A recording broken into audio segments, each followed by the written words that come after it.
Hey everyone, thanks again for joining another episode of Sweat Success. Today, we're going to go through the same process and steps that I would use when I'd walk into a club and the gym owner wanted me to drive revenue or generate more PT sales. Same process I would use for a PT studio if they had lower revenue than expected and they wanted to drive more revenue in their business. This is the exact same process, same thing that you can actually use today to start driving revenue without having to spend money on ads. Now, a lot of times, most of what I see is when people start thinking about this, they think about their SOPs, they think about their process, they think about their CRM, they think about the channels and the campaigns that they need to be running in order to reactivate people through text messages and emails. And all of those things definitely are needed. But when you're starting, sometimes you just have to hit go, right? You have to look at the list of people that you can contact and start moving. So this really is for those who are in that position. Either they don't have personal training in their business today, or they're looking to scale up their PT revenue, or their personal training studio and they're going, how do I kind of take these next steps? Right now, there's a whole slew of things that could be going on with your business that's affecting your ability to generate revenue. And it may not be the exact solution for it, but what I can tell you is that this does generate revenue. It does work. And if you implement it, and you're kind of behind on revenue, this is a great way to start, or at least a great way to start thinking. So the first thing that we'll be doing and talking about today is how you fill your calendar with qualified PT appointments. Second one we're going to talk about is I'm going to give you an example of some phone dialogue, what you should be saying, how you should be saying it when you're speaking to clients, because there's certain language, certain words you don't really want to use because it's a trigger for them to go, I don't want to come in. Third one is the call ahead appointment dialogue, right? So I'll give you an example of what you can say. Now, again, these are examples. So you just need to frame it around that if you're using these and make it yours. Because if it sounds like me and you're the one calling, it's going to sound a little off. So make it yours. Now, the fourth thing is revenue expectations, how you can generate this revenue and really expect to see probably 18K or more additional this month just by making changes. Okay. Just making these small changes. So let's get into it real quick. All right. So how do you fill your calendar with new PT appointments? First thing I would do, go in. You probably have some software system. If you don't, you can use our software because we have this information. But if you don't have, you should have some software system or Excel spreadsheet or some data somewhere of all the clients that were in your system at some point in time.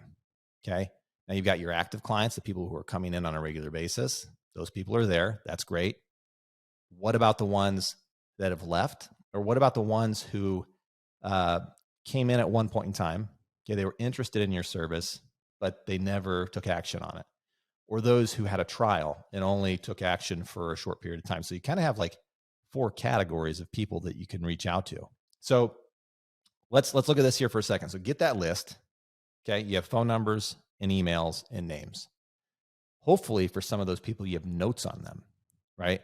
If they were previous clients, you might have some information about the progress that they saw over a period of time.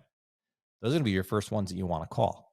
So get that list out and start making phone calls. We're going to talk about the dialogue in a second. The second list, which are the customers who may have come in and they didn't really purchase anything, but they were on a trial. That list of customers, you can reach out to them and there's dialogue for that. We can use kind of the same dialogue, but if you have any information on them about body composition information or what their goals were, those are all good tools to use to have conversation and dialogue around. The third list of people are those who may have shown interest. Maybe they filled out a form online or they stopped in and they were just kind of a lead or a prospect, but they never showed up for anything. Okay, so you have that list as well. Then you have your active members. That's something totally different. That's another list. That's another conversation, and there's different dialogue about that. But let's talk about the way that you go through this conversation. So typically, you've got your list. You segment it. So you have your group of people. Okay, if you have a CRM that you're using, great. Please put it in there. If you don't, you're going to be working off of an Excel spreadsheet, and you're just going to be taking notes after every phone call that you make so you can get them in your calendar. So let's say your typical phone conversation kind of goes like this. Hey, Joan, I'm calling you to see if, you're interested in personal training. Or, hey, Joan, I'm calling because at one point in time you were in here and you were training with us. I'm just interested to see if you wanted to come back. Okay. Doing things like that, that's probably going to push them away right away.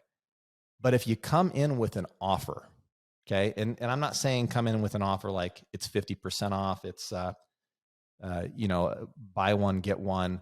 I'm not talking about offers like that. I'm talking about an offer of something that they have, a reward that's in the system. Now, I know this may sound a little wrong, okay, because for some people they're going, you're trying to trick people because you're saying that they have a reward. Now, you can actually create a reward and put it in their account. But the reason why I like going about it this way is twofold.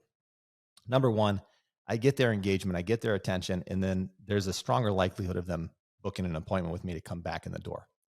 The second reason why I like going about it this way is if I have to use a little persuasion or influence to get them in the door, I know by them, I'm serving them the best way possible, because we all know that 60% plus of the population is overweight or obese.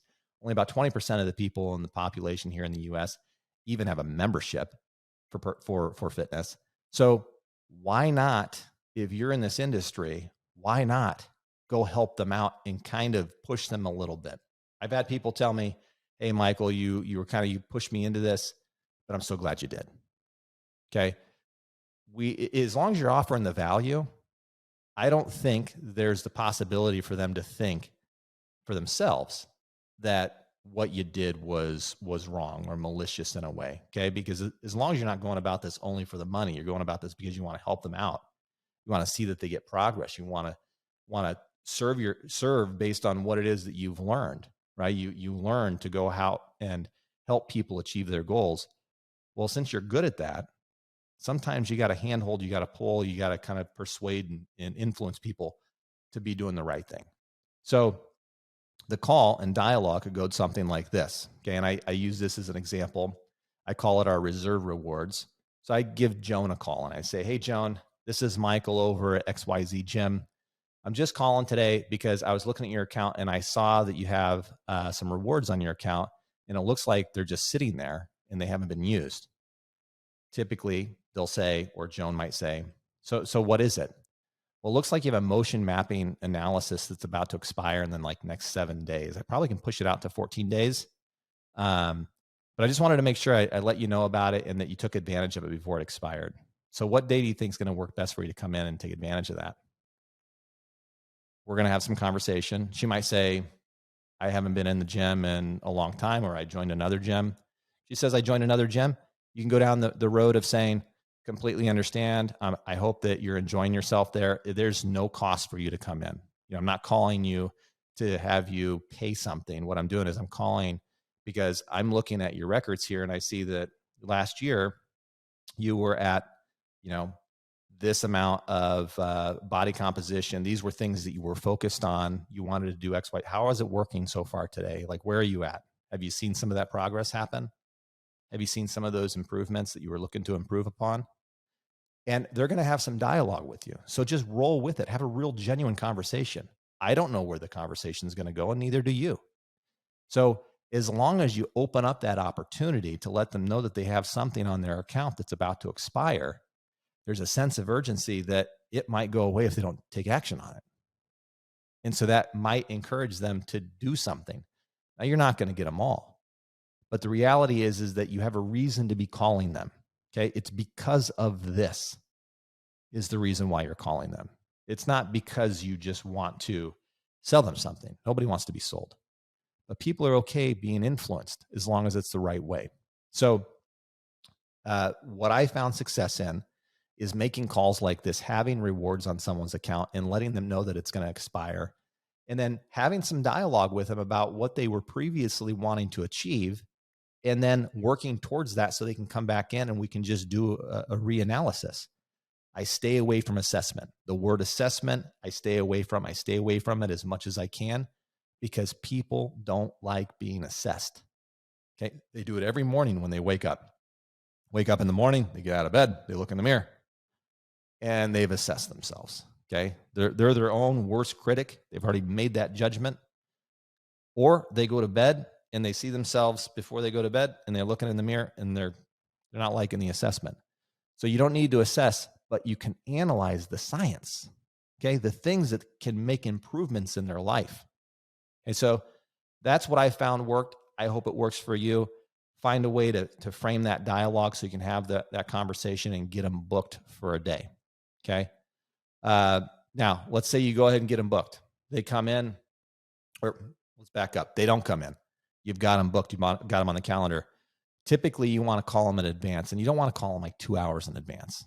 Okay, that's a rough go, because 2 hours in advance, especially if they booked it 2 weeks out or 7 days out, it might be a little tough to be like, hey, just a reminder here. Now, if you're booking them in our software and BizOps, little plug for our software, they're going to get an automatic email reminder and let them know, and you can send text messages like that. So that's all good. But at the same token, you still need to give them a call. And the reason why I feel like you need to give them a call is it's that personal touch.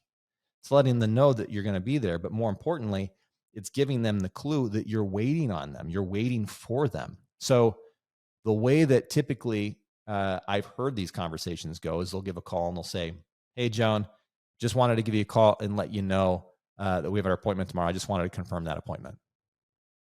Not a good idea, in my opinion. The reason why I think it's a bad idea is because if you're just calling to confirm an appointment, you're kind of giving them the option that they don't necessarily have to come to the appointment. However, if I phrase it this way, hey, Joan, it's Michael over at XYZ Gym. Just giving you a call because tomorrow I'll be here waiting for you at 2 p.m. for our appointment. I just wanted to remind you a few things to bring. Okay, so number one, just make sure you're ready. You're wearing some comfortable clothing. You've eaten a little bit of food. And if you want, bring a water bottle. We've got water here, but you can bring a water bottle if you prefer to drink out of your own water bottle. Now, we're going to go through some stuff, and it's going to be super simple and super easy and very quick. You want to say simple. You want to say easy. You want to say quick. And the reason why you want to say those things is because if I call and I say, hey, Joan, I list out all that information and I say, by the way, tomorrow we're going to be going through emotion mapping analysis, and it's going to be kind of hard. You're going to sweat a little bit. Okay, we're going to work and you're going to sweat. Be prepared. Joan's not going to want to come in. I just reduced the likelihood of her showing up. So I found not to say those things, rather to say things that are simple and easy and quick. And quite honestly, if somebody's coming in, especially if they're a novice exerciser, the last thing you want to do is brutalize them and beat them up. Hey, you don't want to take them through a workout where the very next day they're in so much pain that they don't even want to get up. Talk about negative feedback loop. They don't want that. So give them something positive. Number one, this is easy. Okay. Nobody wants to work out, for the most part, 80% of the population, right? Most people don't even want to sweat. So give them some positive reinforcers that if they come in, this is going to be easy. It's going to be maybe fun. They get a quick workout. It's simple. They're not going to be in pain. Okay. None of that stuff. They want the good stuff, not the bad stuff. So calling ahead and phrasing it and framing it in a way that you're having a conversation and you're letting them know that you're going to be there waiting for them. Right. And you can use the same thing on a voice message. You can say that I'm going to be here waiting for you. Okay. And then if they don't show, if by chance they don't show, first of all, just by you telling them that you're waiting for them, that's going to increase your likelihood of them showing up. But let's say they don't show, because 65% of them on average will show up. The 35% won't. So the 35% don't show. Okay. Get used to it. Grow some thick skin, because you're going to need it, because you're going to have people tell you no. You're going to have people not show up on you. They're going to hurt your feelings. Don't worry about it. It happens. But what I've found is that if they don't show up, just give them a quick call. Wait like 10 or 15 minutes. Hey, Joan. They typically don't pick up because they intentionally ghosted you. They intentionally didn't show up. Hey, Joan, it's Michael. I'm here at the gym. I've been waiting around. I'm just giving you a call to make sure that everything's okay, because you didn't show today and I've been waiting here for you. Please do me a favor. Just give me a call or text, just letting me know that you're okay. Okay. It'd be genuine. This isn't a call because you're trying to get them in the door so you can sell them. By gosh, hopefully nothing really did happen. However, when they do call back, okay, because it's kind of rude if they don't show up. When they do call back, say, hey, Joan, I'm glad that you called back. Thanks. Everything's all right. Everything's good. She gives you the thumbs up, tells you everything's okay. Joan, well, I just wanted to make sure that everything was okay. I'm glad it is. But I also wanted to see if you wanted to go ahead and reschedule. Okay. You don't have to be pushy at this point because she intentionally didn't show. Like I said, the workout's going to be super quick and simple. What day were you planning on coming in next? That's the question you ask. Not when do you want to come in? What day were you planning on coming in next? Okay. Plant that seed that they're planning on coming in. So that way you can get them in the door. That's what I found worked. Okay. So that's the call ahead appointment reminder and dialogue. What you should say, why you should say it, how you should say it. So we just knocked out a few things. How you fill your calendar. Okay. Go through the list of customers that exist there. Now, if you're a gym, okay, this is one thing I didn't touch on. If you're a gym, you got people joining every day. Okay. Or you got one a day or two a day. However many people are joining your gym every day. Very first thing you should be doing as soon as they set up after that membership. Okay. Hey, Randy. All right. Looks like I got your membership all set up here. And because you signed up with reserve membership or platinum membership or whatever, silver, gold, whatever membership you've got for that name, I see here in your account, you automatically got a motion mapping analysis. It's one of the rewards for your service for getting that membership. What day did you want to go ahead and take advantage of that? Because it looks like it expires in 7 days. Okay. Be quiet. Just wait. Let him respond and get him on the calendar. And if he's not talking, okay, he's thinking, help him out with his thought process. Plant some seeds. I know they say don't talk. Last one that speaks loses. Okay. The first one that speaks loses. Sorry, not last one. It's never the last one. It's always the first one. But you want to help him out with that thought process in this way. Randy, so if he's still hemming and hawing, looking through his calendar, I mean, when are you typically coming into the gym? I mean, you just signed up for a membership. Were you planning on coming in here like on Mondays, Wednesdays, and Fridays, Tuesdays, Thursdays, like a Monday, Tuesday, Thursday, Friday, kind of like a 2-day split or a 3-day split? How do you plan on coming in here and kind of around this time? Because you're here now. Help him out with the thought process so you can book that appointment. Okay. Once you get the appointment booked, he may even ask, what is emotion analysis? What's the movement analysis? What's the motion analysis? Whatever name you give it, what is it? Well, you're going to be coming in. You're going to be working with a coach. That coach is going to kind of give you some guidance on your gait, your movement, your motion, and really analyze what's probably best for you when you're coming in here so you can maximize your time so that you're more efficient in the fitness facility. Sounds good, right? Okay, so just give that feedback to Randy. Give that feedback, have that conversation with Joan when you're talking to him. So we went through how to fill your appointment calendar, some examples of dialogue, what to say, what not to say, call ahead appointment reminders, what to say, what not to say. And then the last thing I want to do here is just go over some revenue expectations on how you can generate that 18K. So pay close attention. I'm running out of time here, but I just want you to, like, if you can visualize this in your mind, or you can take some notes.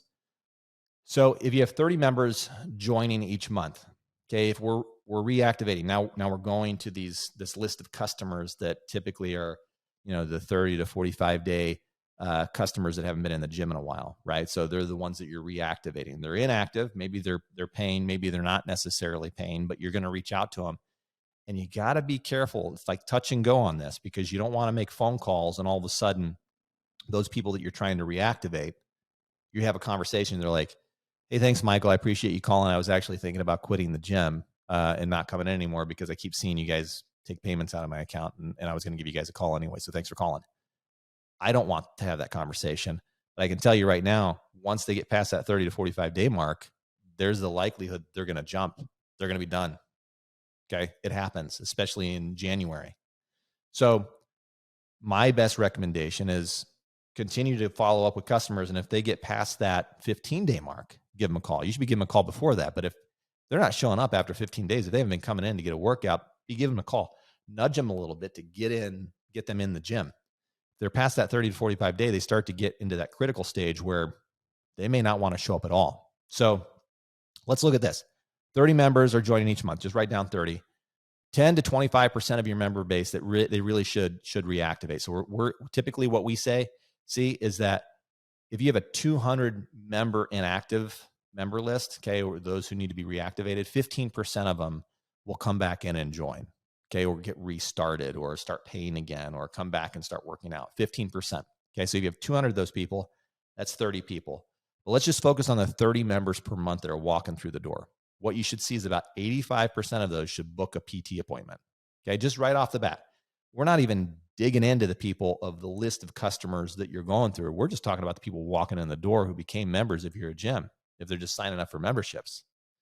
Okay, 85% should book an appointment. 65% of those should show. So if you have 30 people join in a month, that's 25 people, that's 85%. If 65% show, that's 16 people should show. At a 40% close rate, that's 6 people. And your average personal training on a recurring revenue basis, again, BizOps does this for you. So if you're not set up on recurring, you're not auto billing every month, okay, you can do it indefinitely, or you can do it, for a set period of time, 3 months, and then auto redo after that. But the average should be right around $500. Your clients are typically training right around 2.5 times a week. That's the average. So you should see about $500 a month in revenue generated per customer. And if you're signing up 6 people, it's 8. The average person stays for 6 months, just so you know. That's what we've seen, 6 months. And then, you have some fall off. About 70% of those stay. You have some fall off, and then they renew. But that's $18K in total, okay, over the course of those 6 months. 6 people times $500 times 6 months is $18,000 over that 6-month period. Now, some of those people are going to renew. We know that it's 70% at least, from the 100,000 plus clients that we've worked with. But if you push this out to 6 months, you do 30 members a month, and then your conversion is 6 people every single month. By month 6, you got 36 new training clients. 36 new training clients times 500, okay, times this over the course of a year, you're looking at $216,000 just in PT revenue alone, just by following this process, just by working the customers that are coming in the door. And you want them to train. Beyond them getting results in training, there's a lot of other benefits. They stay at your gym if they're training, if they're getting results.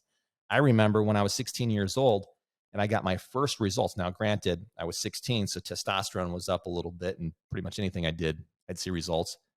But psychologically, I got results at that gym when I was young. That's where I first saw real progress. And so anytime I go home to my folks' house, that's where I try and go work out, is that exact same gym, because to me, that's home. That's where I first saw results. So there's that's burned into me, okay, to go there. So if your clients see results at your gym, you're going to maintain a longer life cycle with your clients. Your churn is going to be lower. So even if you're not looking to implement PT is a good thing. Personal training is a good thing to implement just for the mere fact that you can keep more clients at your gym. So I didn't even talk about reactivating members. If you got those other 30, that's another almost $37,000 of lifetime value. I won't get into it, but the reality is you can just by doing the things that we just talked about, you really can generate about another $250,000 in revenue per month, or $250,000 per year for your business by following that process. It's real simple. If you have some questions, feel free to send me an email. Hit me up on Instagram. Happy to answer any questions. Everyone, hey, thanks for listening. I really appreciate you listening today. Please comment on here, share, like it, whatever it is, and share it with others. Until next time, thanks.